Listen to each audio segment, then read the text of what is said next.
Haleluya. Selamat pagi saudara-saudara yang dikasihi oleh Tuhan.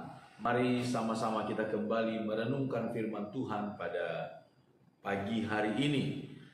Masih kisah di seputar Paskah, kebangkitan Tuhan kita Yesus Kristus. Injil Yohanes pasal 20 ayat 1 firman Tuhan berkata demikian. Pada hari pertama minggu itu, pagi-pagi benar, ketika hari masih gelap, pergilah Maria Magdalena ke kubur itu, dan ia melihat bahwa batu telah diambil dari kubur. Ia berlari-lari mendapatkan Simon Petrus dan murid yang lain yang dikasihi Yesus, dan berkata kepada mereka, "Tuhan telah diambil orang dari kuburnya, dan kami tidak tahu di mana ia diletakkan." Maka berangkatlah Petrus dan murid yang lain itu ke kubur. Keduanya berlari bersama-sama, tetapi murid yang lain itu berlari lebih cepat daripada Petrus, sehingga lebih dahulu sampai di kubur.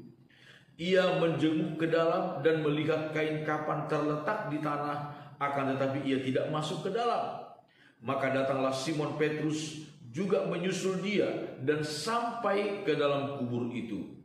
Ia melihat kain kapan terletak di tanah, sedang kain peluh yang tadinya ada di kepala Yesus tidak terletak dekat kain kapan itu, tetapi agak di samping di tempat yang lain dan sudah tergulung. Maka masuklah juga murid yang lain yang lebih dahulu sampai di kubur itu, dan ia melihatnya dan percaya. Saudara-saudara yang dikasihi oleh Tuhan, kita melihat di sini apa yang ditulis oleh Yohanes tentang kebangkitan Yesus. Ketika Maria Magdalena menyampaikan berita awal bahwa mayat Yesus kelihatannya dicuri orang, tidak ada di dalam kubur itu. Maka firman Tuhan berkata, ada dua murid Yesus, yaitu Simon Petrus dan juga Yohanes, yang disebut di sini sebagai murid yang dikasihi oleh Tuhan. Itu tidak lain adalah Yohanes sendiri. Petrus dan Yohanes begitu responsif mendengar berita ini, sehingga mereka berlari menuju ke kubur itu. Saudara-saudara, saya melihat hal ini adalah perpaduan antara dua orang yang berbeda, yaitu dua generasi yang berbeda, antara yang tua, senior, dan yang muda, junior. Kita melihat memang si anak muda, Yohanes, ketika dia berlari begitu cepat sampai. Dia lebih dahulu sampai. Sedangkan senior, karena usia lebih tua, dia agak lambat berlarinya, tetapi dengan tetap semangat dan sampai juga. Tetapi kita melihat, saudara-saudara, ketika mereka tiba di kubur itu, apa yang terjadi? Si junior, Yohanes, tidak berani langsung masuk ke dalam kubur. Entah apa alasannya, kita tidak tahu. Tetapi Petrus, yang senior, ketika dia tiba di kubur, dia tidak membuang waktu lama, dia langsung masuk ke dalam kubur, dan dia melihat apa yang sebenarnya terjadi. Apa keadaan, bagaimana kondisi dari kubur itu. Baru kemudian si junior Yohanes, walaupun dia tiba lebih dahulu, baru ikut menyusul masuk ke dalam.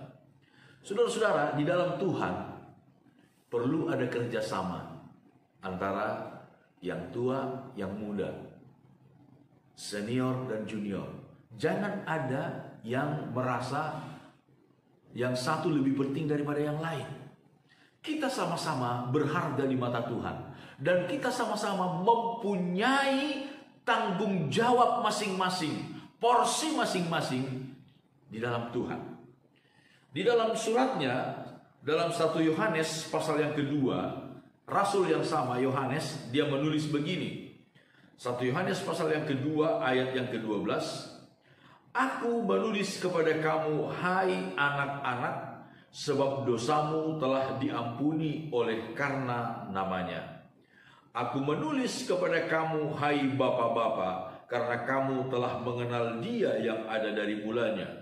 Aku menulis kepada kamu, hai orang-orang muda, karena kamu telah mengalahkan yang jahat. Aku menulis kepada kamu, hai anak-anak, karena kamu mengenal Bapa. Aku menulis kepada kamu, hai bapak-bapak, karena kamu mengenal Dia yang ada dari mulanya. Aku menulis kepada kamu, hai orang-orang muda, karena kamu kuat dan firman Allah diam di dalam kamu, dan kamu telah mengalahkan yang jahat. Kita melihat di sini, saudara-saudara, Rasul Yohanes kemudian dia menunjukkan suratnya ini kepada semua golongan usia, anak-anak, orang muda, sampai kepada orang tua. Saudara-saudara, di dalam Kristus kita berharga. Anak-anak, orang muda, sampai kepada orang tua. Biarlah kita semua dapat berkolaborasi, saudara-saudara, bekerja bersama-sama, bersinergi untuk hormat dan kemuliaan nama Tuhan. Amin. Tuhan memberkati kita semuanya.